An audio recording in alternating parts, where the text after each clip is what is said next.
so frustrating sitting here watching the failure when this is not, this is not rocket science. It's not rocket science. People and energizing them around the issues that matter to them and getting them out to the polls. I watched Cori Bush and Ayanna Pressley and Ilhan Omar sleep on the Capitol steps and in solidarity with people who are not housed in this country and trying to get that moratorium extended on rents. And it was effective. It was effective. And we need more people like that in Congress. How are you navigating this ultra progressive in the, I hate the labels. Can you get the job done? Are you rolling up your sleeves and getting busy?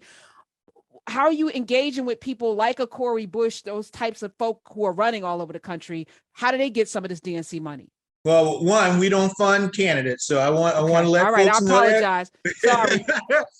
Let folks know that, because part of the problem we also have, Karen, is people have a lot of perceptions. They believe the DNC does A, B, C, and D, but we only do R, S, T, U, and V, right? And there are other organizations that do the funding of the candidates or do those different things. All right, so let's clear it up. What is the role of the DNC? What do you fund? The role of the DNC is really to fund the organization, the state party organizations and the efforts, the infrastructure and the foundation of the party itself, right?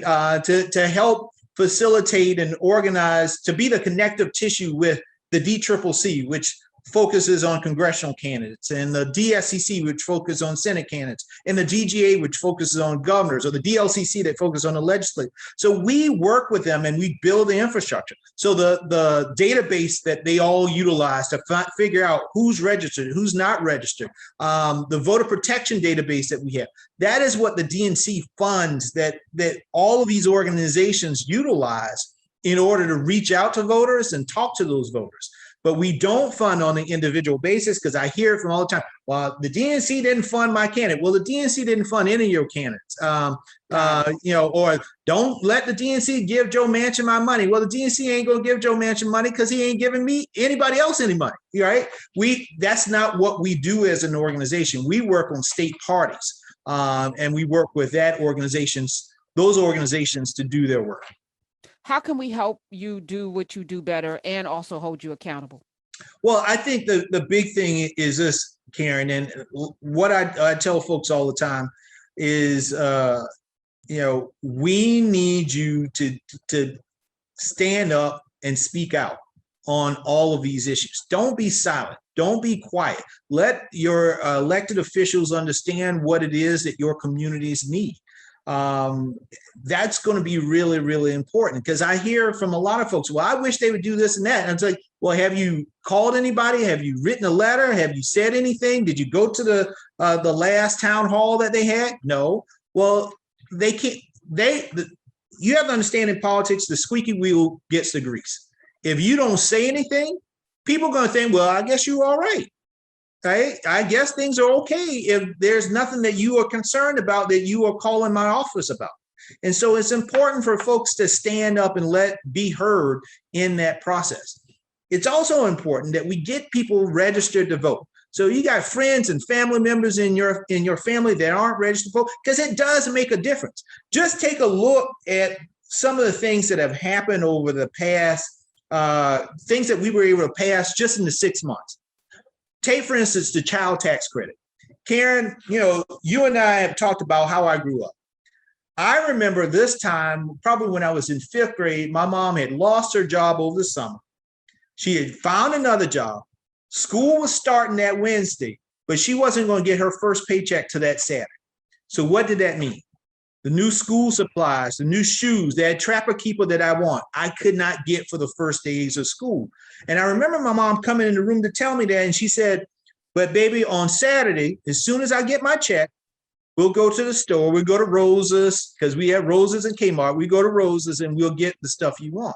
And I was fine. But I went to school that day in my summer shoes and sort of nice clothes. They weren't dirty or anything, but they weren't brand new. And one kid asked, Jamie, are those your new shoes? And I said, no, my mama said that we won't get them until Saturday. And I was so sad, Karen. I remember going to the bathroom and crying about that. Mm-hmm. I know that there are kids in South Carolina today who live in families who are going through that same thing. But you know the difference that some of these families are going to have? They just on Friday, got that child tax credit, that $300 or the $250. And that's going to make a difference for a lot of these young kids who start in school next week. My kids start tomorrow. And that's going to make a lot of difference in their lives. I can tell people this. Not one Republican voted for that legislation. Not one.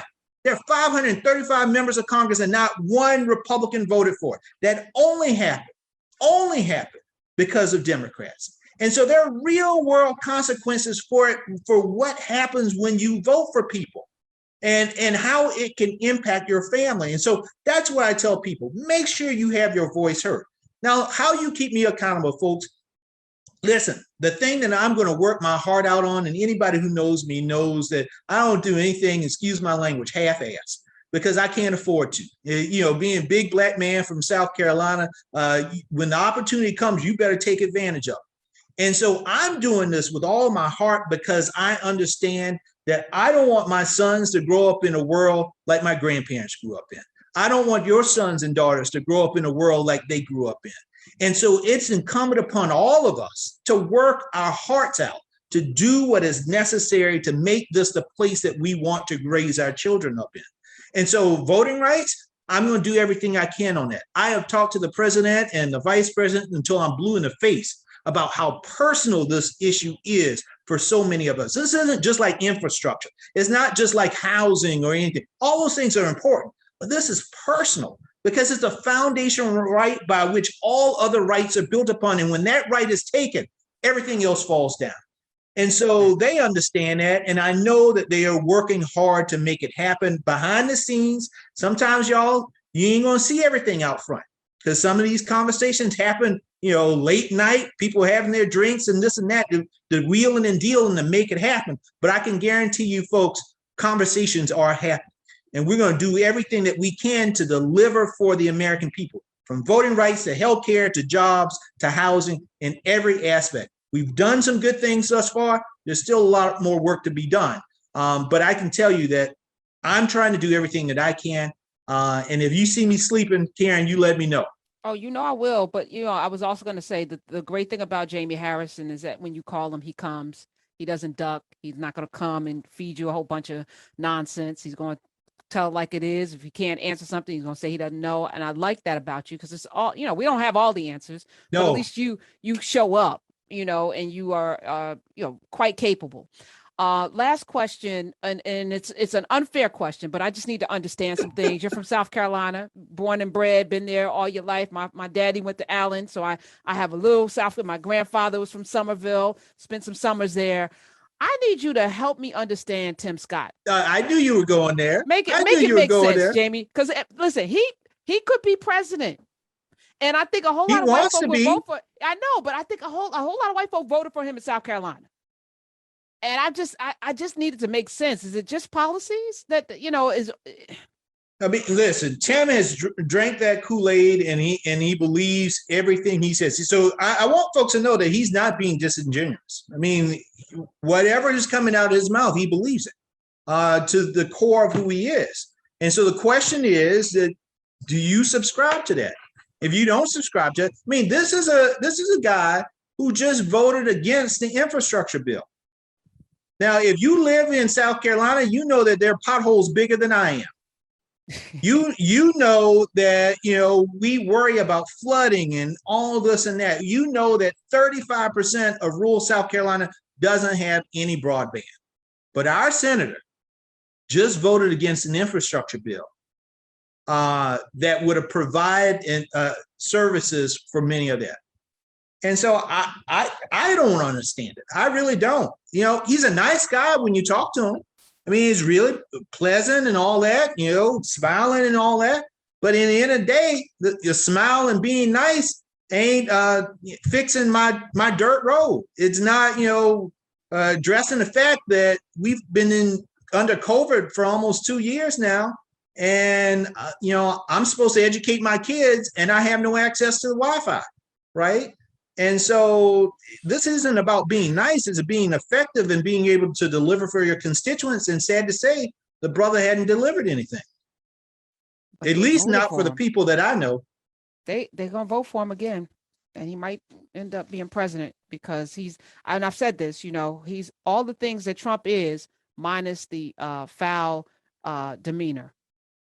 He's very pleasant. His mama did a great job of raising him in terms of pleasantry. That's the Bible will tell you about somebody like that. All right, listen, Jaime Harrison, I appreciate you.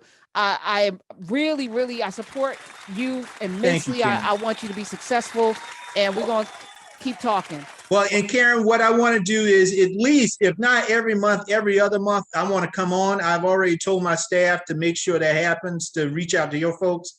But just so that we can stay updated and your people, and, maybe take some questions the next time I'm on, if folks want to chat about what's going on, because I want to educate people about this process as well, because I feel that there are a lot of people who don't understand how all this works. They think they do, but they don't quite get it all.